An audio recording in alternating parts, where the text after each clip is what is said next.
Welcome to my essential philosophy readings. Today we shall discuss about Heidegger's philosophy and its very intimate relation to Oriental religious heritage. Heidegger's philosophy is often regarded to be a perspective with certain notable commonalities with the Eastern thought. For example, one Japanese thinker named Masao Abe, to mention one prominent name who is interested in not only Buddhism and Taoism but also the Western philosophy, has put forward very important ideas drawing attention to philosophical similarities precisely of this very sort.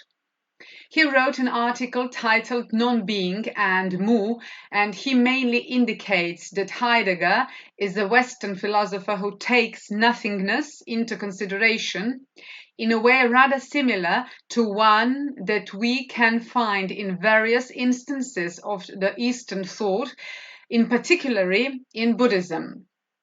And to give one crucial example, we can point out that within the boundaries of both philosophies, temporality is conceived to be circular, while the traditional Western conception obviously takes time to be linear. Heidegger regards temporality as the meaning of Dasein's being.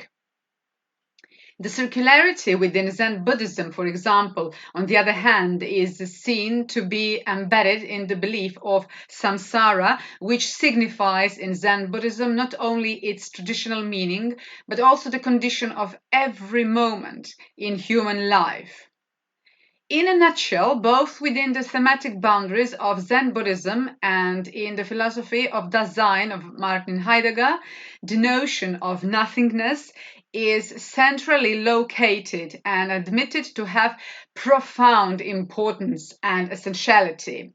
Moreover, this concept, as well as the whole phenomenon of death and contingency, is centrally linked to his very understanding of Sein.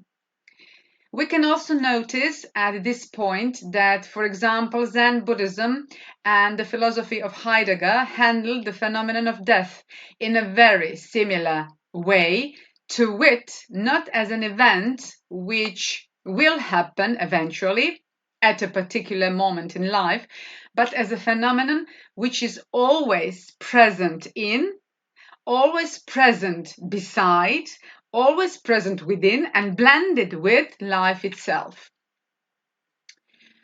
Furthermore, as one author states in his Death and Detachment article, death does never mean the annihilation of life for Zen Buddhism, but rather reconfiguration of vital energies. On the other hand, Heidegger conceives death not as perishing, as annihilating, but within the framework of his own existential ontological portrayal of being human, being all too human. In this picture, humans are characterized in relation with the notion of being towards death, Sein zum Tode, which in a very fundamental way indicates a central truth regarding the Sein and the Sein. Heidegger himself writes the following in Sein und Zeit. I quote, "Being towards the end has been defined as being towards one's own most potentiality for being, which is not relational and is not to be outstripped.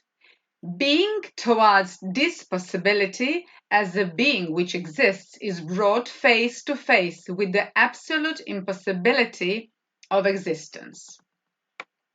Now, the crucial point is that one, Dasein, existentially has a being, Sein, which is oriented towards its own end. This also means that while arriving at one's consummated self is impossible, one's being is a being towards its own consummated self. Heidegger takes facing nothingness to be related to the special mood of Dasein named Angst. In What is Metaphysics, he indicates that the condition of one's facing nothingness is that one is capable of being anxious. Furthermore, he contends that the condition of one's being anxious is that one has being that is held out into nothing. And within the framework of this idea, the Zen Buddhist notions of sunyata, wondrous being, and death will be introduced and clarified firstly. Second, the corresponding notions of the philosophy of Heidegger will be presented and discussed in one of my outgoing posts in some kind of a comparative fashion way.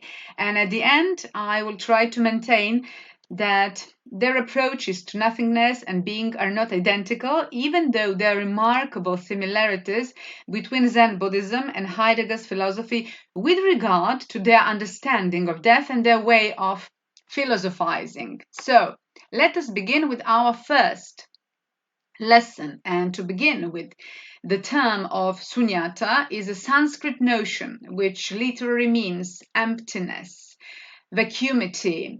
In Zen Buddhism, emptiness is not to be understood simply in relation to fullness. Rather, it is regarded to be absolutely identical with fullness and nothing to be absolutely identical with being. This non-relative truth is comprehended solely by a mind which is freed from all metaphysical presuppositions. And there is an article named Non-Being and Mu, the metaphysical nature negativity in the East and the West, and Masao Abe states it as follows, and I quote, "Thus we may say that absolute negation is the absolute affirmation, and absolute affirmation is the absolute negation." How Hegelian, isn't it? And this paradoxical statement well expresses the dialectical and very dynamic structure of sunyata, in which emptiness is fullness and fullness is emptiness. This particular insight, which to us looks very simple and very superficial, is gained by way of meditating, as well as by listening and telling koans, paradoxical questions or anecdotes aimed at provoking listeners mentally and ultimately enable them to cut loose from dependency of their reason. Unless one, for example, attains a mental state freed from presuppositions such as linear understanding of time and logical rules, one cannot be said to grasp the reality. Now, where are we standing? As a result of this process, being and nothing are revealed to the agent simultaneously. It is not the case that in Zen Buddhism, emptiness is an emptied state of being as dictated by common sense. When Zen Buddhists speak of emptiness, they mean absolute emptiness, which is a result of the emptying process of emptiness itself. Now, we complicated things a little. This obviously does not exactly fit into our traditional Western perspective on logic with its principal laws, such as the laws of identity, of non-contradiction, and excluded middle. Zen meditations are geared towards suspending logical judgments as they ultimately lead one to grasp nothingness intuitively. I highlight intuitively. Therefore, one can discern such non-logical thinking through the following example, which I shall be given, and that is the example of Suzuki. Here we read the conversation between Sekyo and his monk.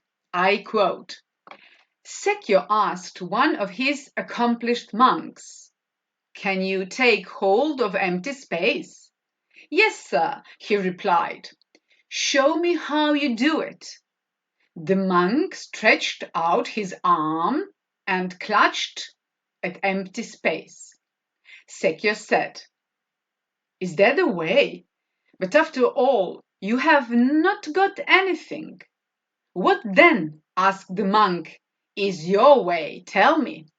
The master straightway took hold of the monk's nose and gave it a hard pull, which made the latter exclaim, "Oh, how hard you pull at my nose! You're hurting me terribly."